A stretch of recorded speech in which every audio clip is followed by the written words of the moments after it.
Well, things are going a little slower than I thought. Got to Wishram yesterday.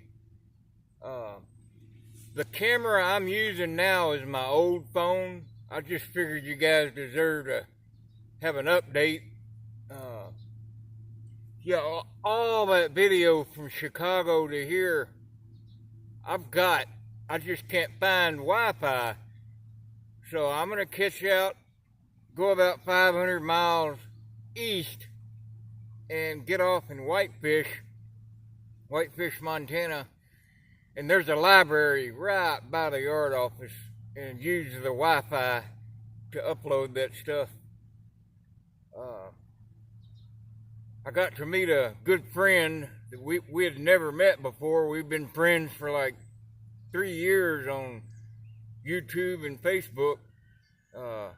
Brandon Oswald, Ozzy, he drove all the way from Portland to Wishram yesterday, took me into the Dalles, Oregon, and fed me lunch, let me get some more supplies.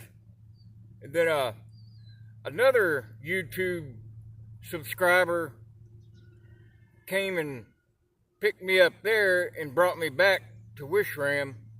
I thought I was going to be able to catch a train out of the Dalles, but a lot's changed. It's been about 3 or 4 years since I had caught out of the Dalles, and that's why I chose to come back here. So, but anyway, I'll get all that uploaded when I get to Whitefish.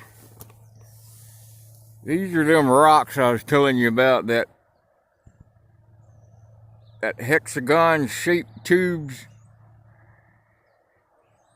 Yeah, if lava cools a certain way, a certain speed, it forms these smooth-sided columns like Devil's Tower is made out of.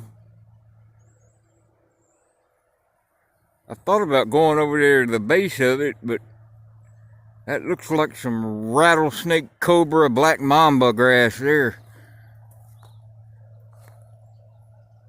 That's Interstate 84 over in Oregon, across the Columbia River there. I don't see any vehicles on it. Yeah, there's one. And the OT Junction Bridge is just around the corner. But, bad news, I can't get there. There are so many crew change vans and employees down here at the yard office that they'd sure enough call in on me. You might be thinking, well, that never stopped you before.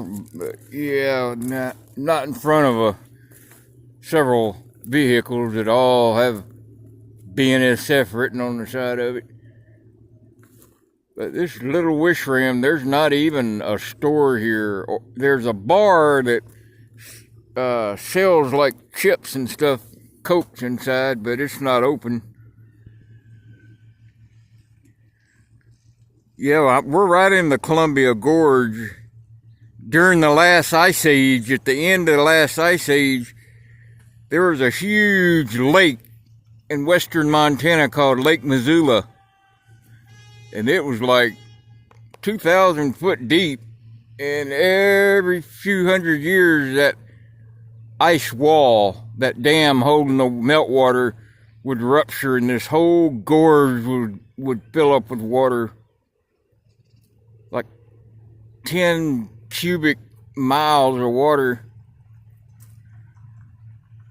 Yeah, geologists, especially up north of here in Yakima, they kept finding these house-sized boulders out in the middle of the land, flat land, and couldn't figure out where they were coming from.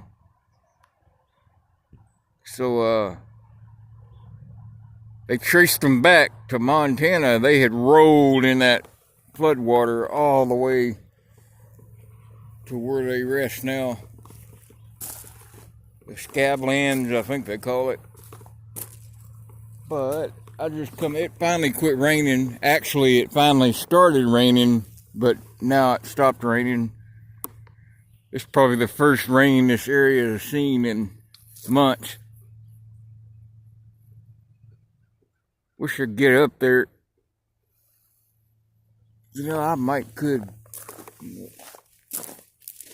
Oh, that'd be heck getting down that. Yeah, that's igneous rock. That's lava rock. You can always tell it's a newer rock. The edges are real sharp. They're not rounded over. That's just a sign erosion hadn't had time to hone that down even. But I think the rocks in this area are like 3 million years old at most, which is like a day old in human terms. But anyway, yeah, yesterday it was sunny, actually about 70 degrees. And I left one of my shirts. It was so warm I took my long sleeve off and left it out here. It got rained on, but so I have to dry that. Man, that thing weighs 8 pounds now.